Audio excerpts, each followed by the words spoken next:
Merhabalar, ben Birito Martis, kanalıma hoş geldiniz. Bu videoda kader matrisindeki 12, 13, 14, 15 ve 16. arkana hakkında bilgilerimi paylaşacağım. Önceki arkanaları bir önceki videomdan bulabilirsiniz. Diğer arkanaları bir sonraki videomda paylaşacağım. Eğer kanalıma yeni geldiyseniz açıklamalar kısmından diğer videoları da izlemenizi tavsiye ederim. Yeni videolar hakkında bildirim almak için kanalıma abone olmadıysanız abone olmayı unutmayın. Videomu beğenirseniz beğen butonuna basmayı ihmal etmeyin. Video hakkında sorularınız ya da yorumlarınız var ise aşağıda yorumlarda belirtebilirsiniz. Mümkün olduğunca hepsine cevap vermeye çalışıyorum. Kader Matrisi Tarot'un 22 temel arkana sayılarına göre yorumlanmaktadır. Bu 22 enerjinin her birinin ne iyi ne de kötü olduğunu anlamak önemlidir. Her arkana sayı enerjisi olumlu ya da olumsuz şekilde bulunabilir. Düşüncelerimiz, sözlerimiz ve eylemlerimizle onları olumlu ya da olumsuz hale getiriyoruz. Enerjinizin olumlu ve olumsuz yönlerini bilmek önemlidir. Aynı gün doğan kişilerin kader matrisinde aynı arkana sayıları olmasına rağmen kişilerin farklı davranışları sergilemesi ve farklı seçimleri yapması nedeniyle kişilerin kaderi farklılaşmaktadır. Çok basit bir örnek ile açıklayacak olursam. 1 Şubat 2003 tarihli doğan kişilerin A, B, C, D, E noktalarını olumlu ya da olumsuz enerjiye göre yaşamaları takdirde 32 farklı enerjide kişi olmaları mümkündür. Bunu kader matrisinin diğer noktaları da düşünüldüğünde bu çok daha fazla olasılık demektir.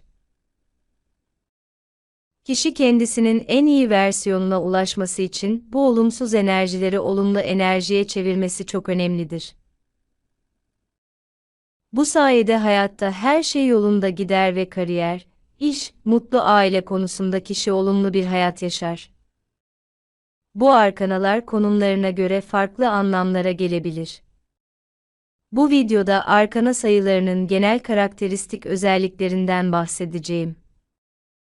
12. arkana tarotta asılan adam kartına karşılık gelmektedir.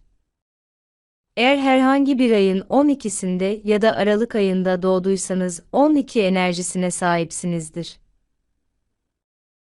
Bu insanlar için iyiliksever denir. Ayrıca çok yaratıcı düşünürler ve her şeye farklı bir bakış açıları vardır. Bu kişilere insanlara hizmet eden projelerle ve hayır işlerine yönelmeleri önerilir. Başkaları için bir şeyler yaptıklarında daha rahat hissederler. Eğer bu enerji kişi tarafından olumlu bir şekilde yaşanıyorsa, iyilik ve duyarlılık, merhamet, herkes için sevgi dolu olmak, sabır, yüce güçlere güven, başkaları için ruhsal bir rehber, diğer insanları çeken içsel bir ışık, diğerlerinin potansiyelini ve iyi niteliklerini görebilme, başkalarına koşulsuz yardım etme, yaratıcı fikirler, yenilikçi olmak. Alışılmadık bakış açıları, büyüyen projeleri ve çocukları sakin bir şekilde bırakabilme, fiziksel teması sevme, masaj yapma, müzikle ilgilenme, bu kişide görülebilir. Eğer bu enerji kişi tarafından olumsuz bir şekilde yaşanıyorsa, kolayca alınma ve hassasiyet, hayır demekte zorlanma, başkalarına yardım etme pahasına kendini zor duruma sokma, acı çekme ihtiyacı, fedakarlık, sevgi eksikliği hissi, bunu başkalarından talep etme, idealleştirme nedeniyle fikirlerini hayata geçirememe. Artık bağımsızlık gerektiren şeyleri bırakmak istememe, yüce güçlerden kopuk bir yaşam, inançsızlık, vücutla ilgili sorunlar, fiziksel acılar, aşk üçgenleri bu kişide görülebilir. Eğer bu enerjiyi olumsuzdan olumlu hale getirmek istiyorsanız, emeğiniz için hak ettiğiniz ücreti almaya çalışın, kendinizi soyulmaya bırakmayın. Hayır demeyi öğrenin. Öncelikle kendinizi düşünün, sonra başkalarını düşünün. Kendinizi sıkıntıya sokmayın. Vücudunuza dikkat edin. Yoga, spor veya vücudu iyi bir şekilde çalıştıracak her türlü egzersiz, yaşamınızda ve yaratıcı akışta iyileşme sağlayacaktır. Hayatınıza dokunsallığı ekleyin. Sevdiklerinizle sarılın. Masaja gidin. Krizleri sakin ve sabırlı bir şekilde geçirin. Bu krizler sizi değiştirmeye zorlar, geçemediğiniz derslere dikkat edin. Hayır işlerine yönelin. Hedefler koyun, plan yapın, fikirlerinizi hayata geçirin. Mükemmeliyete takılmayın. Müzikle veya şarkı söylemekle uğraşın. Bu enerjiyi olumluya çevirmek için kendinize söylemeniz gereken olumlamalardan bazıları şunlardır. Vücudumu dinliyorum. O neye ihtiyacım olduğunu biliyor. Kendimi seviyorum. Tüm yeteneklerimi ve erdemlerimi takdir ediyorum. Ben inanılmaz derecede yetenekli ve yaratıcı bir insanım. Vücudum tamamen sağlıklı. Yeteneklerimi kendimin ve tüm dünyanın yararına rahatlıkla kullanırım. 13. Arkana Tarot'ta ölüm kartına karşılık gelmektedir. Eğer herhangi bir ayın 13'ünde doğduysanız, 13 enerjisine sahipsinizdir. Bu insanlar uzun süre aynı mekanda kalamazlar. Uzun zamandır gereksinim duyulan değişiklikleri başlatırlar. Eğer enerji dışarı çıkmazsa, vücut içinde yıkıcı bir hale gelir. Bu insanlar alışılmadık ve karmaşık kişiliklerdir. İyi bir hafızaya ve mantığa sahiptirler. Ana görevleri değişimleri başlatmaktır. Bilinçaltında neyi bırakmaları ve neyi mutlaka kaldırmaları gerektiğini hissederler. Eğer bu enerji kişi tarafından olumlu bir şekilde yaşanıyorsa, tahmin edilemezlik, cesaret, adrenalin ve ekstrem sporlara olan sevgi, ölüm ve onun sembollerinden korkmamak, acil durumlarda derli toplu olmak, hayat kurtarıcı olmak, harika bir hafıza, her yerden bilgi alma ve bunu yapılandırma, yenilikten korkmamak, işe yaramayan ve gereksiz süreçleri görmek, değişimleri başlatmak, gençlere bilgi aktarmak bu kişide görülebilir. Eğer bu enerji kişi tarafından olumsuz bir şekilde yaşanıyorsa, işleri tamamlamamak, ilişkilerde sorunlar, bozulmuş cinsellik, öfke patlamaları, yalan söyleme, suçla bağlantılı olmak, yaşlanma ve ölüm korkusu, yeniliği kabul etmemek, gereksiz eşyalarla tutunmak, teknoloji ve elektrikte sorunlar, sindirim sistemi hastalıkları bu kişide görülebilir. Eğer bu enerjiyi olumsuzdan olumlu hale getirmek istiyorsanız, gereksiz eşyaları biriktirmeyi bırakın. Alanınızı maksimum düzeyde temizleyin. Bıraktığınız tüm işleri tamamlayın. Askıda kalan işler enerjinizi düşürebilir. Hayatı yaşamaktan korkmayın. Adrenalini yaşamaktan korkmayın. Ekstrem bir hobi edinin. Ölümden ve onunla ilgili hiçbir şeyden korkmayın. Heyecanla söylediğiniz sözlerin gücünü üstlenin. Bu sözler yıkıcı dönüşüm gücüne sahiptir. Onları gerçekten ihtiyaç duyulan yere yönlendirin. Hayatınızın döngüselliğini kabul edin. İyi ve kötü dönemler sizin için bir normdur. Kötü dönemlerde daha fazla hareket etmeye, seyahat etmeye çalışın. Bilgilerinizi topluma ait olarak görün. Siz sadece bir aracısınız, onlar size ait değildir. Cimrilik etmeyin ve bilginizi aktarın. Bu enerjiyi olumluya çevirmek için kendinize söylemeniz gereken olumlamalardan bazıları şunlardır. Yeniden doğmaya ve kaderimin en saf yollarında yürümeye hazırım. Kendimi ve çevremdeki dünyayı birçok kişinin yararına olacak şekilde kolayca ve çevresel olarak değiştiriyorum. Modası geçmiş şeyleri mutlu bir şekilde bırakıyorum ve yeni enerjileri ve değişiklikleri hayatıma kabul ediyorum.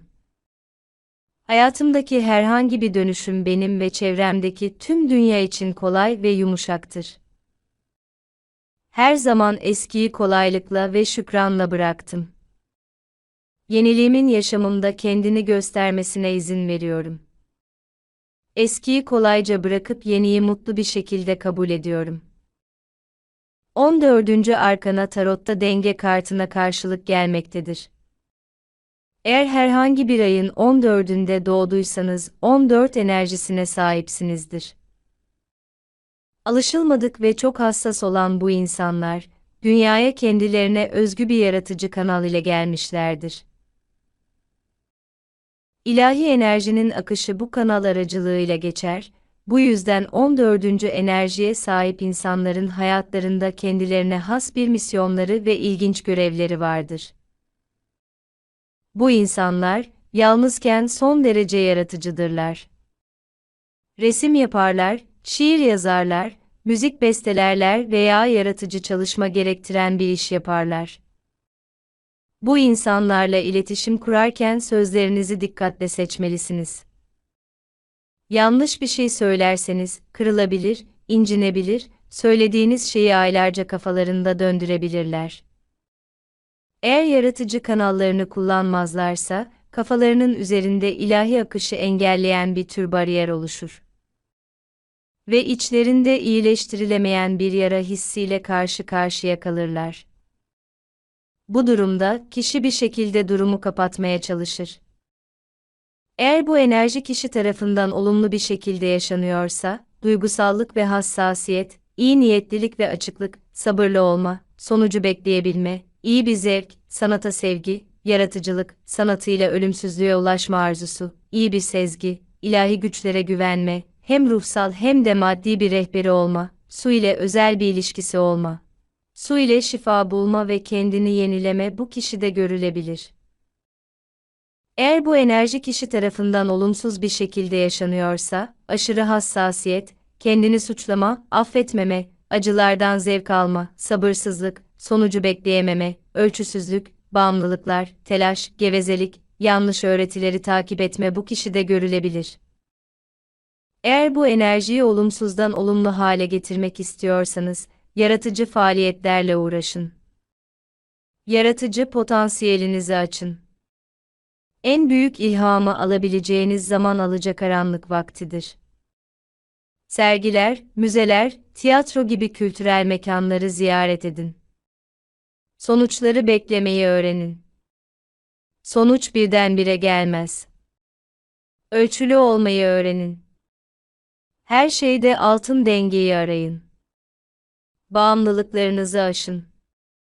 Doğada, su kenarlarında daha fazla zaman geçirin. Banyo yapın, havuza gidin, su ile etkileşim kurun. İnsanlarla iletişim kurmayı öğrenin. Fikirleriniz yalnızca bir yardımcı sayesinde gerçekleşir. Telaş etmeyin. Zamanı ve diğer insanları aceleye getirmeyin. Ancak ertelemeyin de. Olayların kendi ritminde akmasına izin verin. Bu enerjiyi olumluya çevirmek için kendinize söylemeniz gereken olumlamalardan bazıları şunlardır. Duyarlılığım bu dünyayı daha güzel kılma gücümdür. Gücüm zayıflığımdadır. Hayatımda her şeyin doğru zamanda gelmesinden mutluyum. Hızlı sonuç beklemiyorum, nasıl dayanacağımı biliyorum. Sonucun benim için en iyi anda geleceğini biliyorum. 15. Arkana tarotta şeytan kartına karşılık gelmektedir.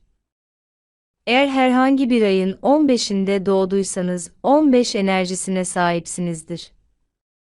Bu enerji, bir tür cazibe ve baştan çıkarma enerjisidir. Kişiyi ruhsal büyümeye hazır olup olmadığını test eder. Bu insanlar dünyayı çok ince bir şekilde hissederler. Adeta insanların içini görürler. Onlardan hiçbir şey gizlenemez. Bir eve girdiklerinde evin tüm eksikliklerini görürler. Bir ortamda bulunduklarında herkesin içinden ne geçtiğini mükemmel bir şekilde anlarlar.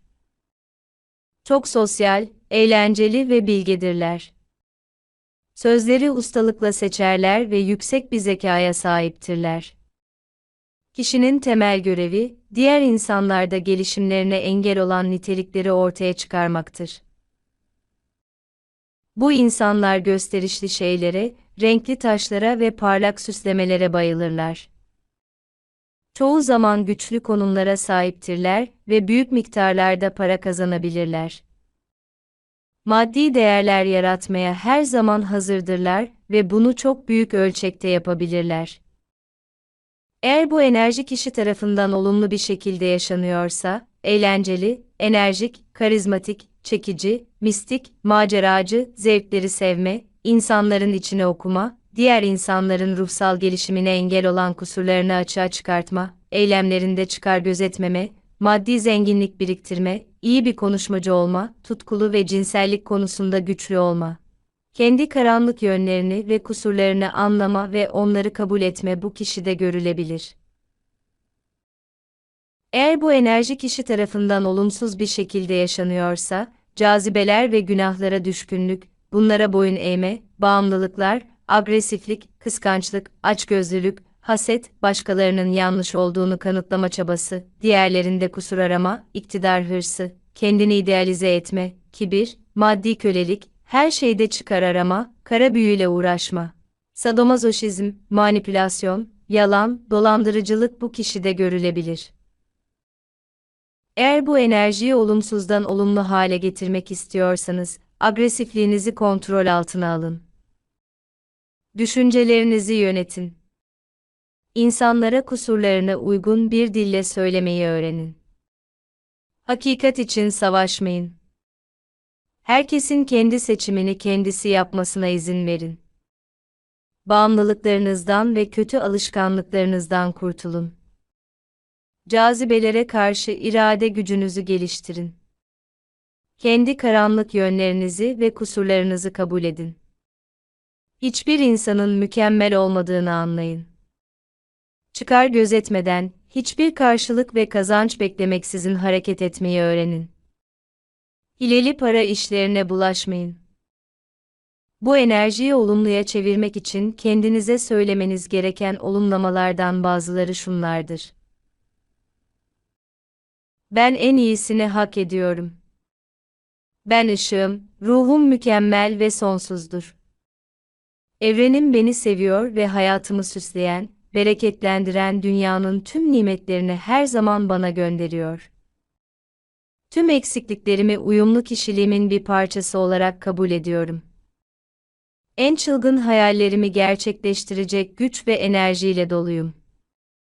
Kendimin ve başkalarının kusurlu olmasına izin veriyorum çünkü herkesin tüm güzelliği ve benzersizliği bunda gizli.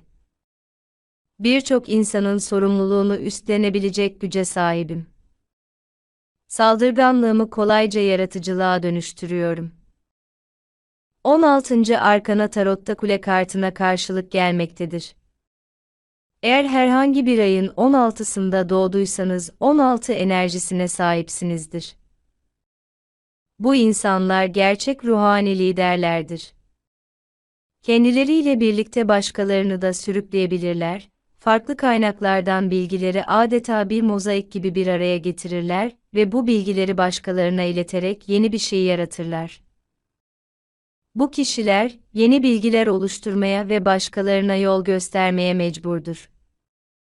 Bir kişi neye özellikle sıkı sıkıya bağlanırsa, Tanrı o şeyi ondan düşünmeden alır. Bu, kişinin ruhsal olarak uyanması içindir. Bu, yalnızca maddi dünya ile ilgili değil, ilişkilerle de ilgilidir. Bir kişi bir şeyi inşa edip ona saplanıp kaldığında, o şey bir anda elinden kayıp gider. Eğer bu enerji kişi tarafından olumlu bir şekilde yaşanıyorsa, lider, enerjik olarak güçlü, yenilikçi, yeni bilgileri inşa etme ve taşıma, planlama ve inşa etme yeteneği, başkaları üzerinde ruhsal olarak etkili faaliyetlerde bulunma, eski olan her şeyi yok etme, aşk, dua, meditasyon gibi ruhsal çalışmalara yönelme bu kişide görülebilir.